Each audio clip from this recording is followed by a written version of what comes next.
अगर आप नौकरी करते हैं और आपका पीएफ कटता है और आप अपने पीएफ अकाउंट से पैसा निकालना चाहते हैं तो ये काम आप ऑनलाइन कर सकते हैं और अपने पीएफ के पैसे को सीधे अपने बैंक अकाउंट में ट्रांसफर करा सकते हैं। वो कैसे, उसका पूरा लेटेस्ट प्रोसेस आगे इस वीडियो में मैं आपको बताऊंगा।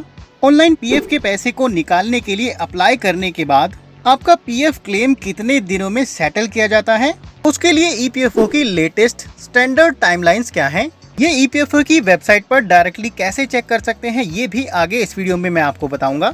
आप अपने पीएफ अकाउंट से ब्याज के साथ पीएफ का, पेंशन का पूरा टोटल बैलेंस कैसे निकाल सकते हैं, उसका एकदम लेटेस्ट प्रोसेस आगे इस वीडियो में मैं आपको बताऊंगा। वीडियो को शुरू करने से पहले अगर आपने मेरे चैनल माई सिंपल गाइड को सब्सक्राइब नहीं किया है तो प्लीज सब्सक्राइब जरूर कीजिएगा और प्रेस कीजिएगा बेल बटन को, ताकि फ्यूचर में जब भी मैं ऐसी कोई इंपॉर्टेंट वीडियो डालूं तो उसका नोटिफिकेशन आपको सबसे पहले मिल जाए। तो सबसे पहले आपको ईपीएफओ की वेबसाइट पर पहुंच जाना है। वेबसाइट का लिंक मैंने वीडियो के डिस्क्रिप्शन में डाल दिया है, जहां से आप क्लिक करके डायरेक्टली वेबसाइट पर पहुंच सकते हैं। उसके बाद यहां पर राइट हैंड साइड में आपको ऑप्शंस में से online claim member account transfer पर क्लिक करना है। जैसे ही आप क्लिक करेंगे अगली स्क्रीन पर आपको यूनिफाइड मेंबर पोर्टल खुल के आ जाएगा और एक लॉगिन स्क्रीन दिखाई देगी। तो यहाँ पर सबसे पहले आपको अपने पीएफ अकाउंट में लॉगिन करने के लिए अपनी यूजर आईडी, पासवर्ड को एंटर करना है, यानी कि अपने यूएन नंबर और पासवर्ड को एंटर करना है। उसके बाद कैप्चा कोड एंटर करने के बाद साइन इन पर क्लिक कर देना है। जैसे ही आप साइन इन पर क्लिक करते हैं तो यहाँ पर आप देखेंगे अगर आपने कई दिनों बाद अपने पीएफ अकाउंट में लॉगिन किया है तो यहाँ पर आपसे अपने पीएफ अकाउंट के पासवर्ड को अपडेट करने के लिए बोला जाएगा। तो यहाँ पर अपने पुराने पासवर्ड और नए पासवर्ड को एंटर करने के बाद और आधार ओटीपी वेरिफिकेशन को कंप्लीट करने के बाद आपको अपने पासवर्ड को यहाँ पर अपडेट कर देना है, यानी कि पुराने पासवर्ड को बदल देना है और उसके बाद दोबारा से अपने पीएफ अकाउंट में लॉगिन करना है। जैसे ही आप लॉगिन करेंगे आपको कुछ इस तरह से यहाँ पर स्क्रीन दिखाई देगी।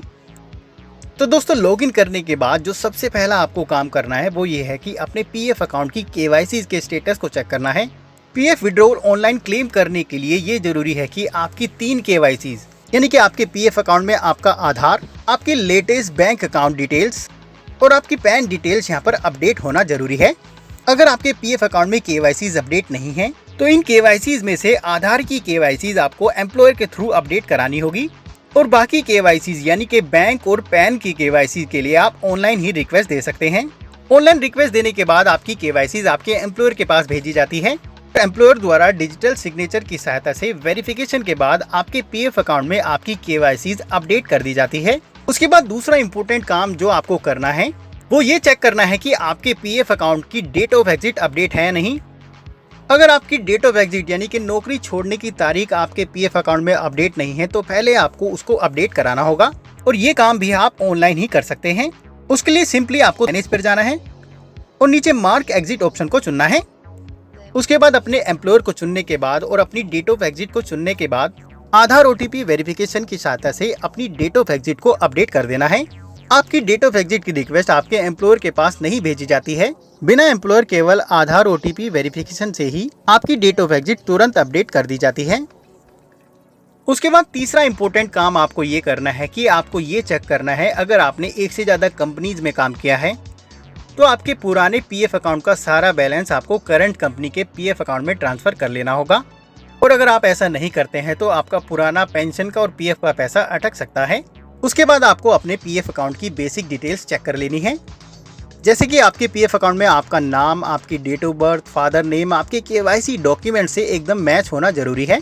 अगर ये डिटेल्स मैच नहीं है तो आपका क्लेम रिजेक्ट कर दिया जाएगा। दोस्तों ये सारी चीजें जो मैंने अभी आपको बताई है वो सभी ओके हैं। तो अपने पीएफ अकाउंट से पीएफ और पेंशन का पूरा पैसा निकालने के लिए आपको सबसे पहले यहाँ पर ऑनलाइन सर्विसेज में जाना है और यहाँ पर क्लेम ऑप्शन को चुनना है। अगले पेज पर आपके पीएफ अकाउंट से जुड़ी कुछ डिटेल्स आपको दिखाई जाएंगी और यहाँ पे नीचे आप देखेंगे बैंक अकाउंट नंबर के सामने आपको उस अकाउंट नंबर को भरना है जो आपने पीएफ अकाउंट की केवाईसी में अपडेट कराया है। बैंक अकाउंट नंबर भरने के बाद आपको यहाँ पर वेरीफाई पर क्लिक करना है।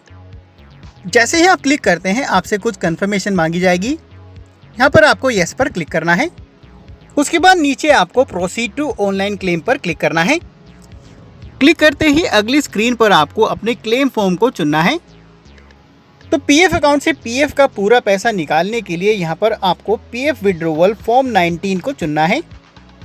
उसके बाद नीचे आप देखेंगे upload form 15G। Form 15G उस केस में आपको भरकर अपलोड करना होता है अगर आपकी पीएफ विड्रॉवल की अमाउंट 50,000 रुपए से ज्यादा और सर्विस पीरियड 5 साल से कम है, तो आपकी पीएफ विड्रॉवल अमाउंट पर टीडीएस काटा जा सकता है। तो टीडीएस ना काटा जाए उसके लिए आपको फॉर्म 15G भरकर अपलोड करना होता है। अगर आपको फॉर्म 15G यहाँ पर अपलोड करना है तो यहाँ पर चूज फाइल पर क्लिक करके आप अपलोड कर सकते हैं। उसके बाद नीचे आपको अपने आधार कार्ड के अकॉर्डिंग अपने कंप्लीट एड्रेस को भरना है। अपने कंप्लीट एड्रेस को भरने के बाद नीचे आप देखेंगे upload scan copy of cheque oblique passbook. यहाँ पर आपको अपने कैंसिल चेक की कॉपी या फिर पासबुक की कॉपी को अपलोड करना है।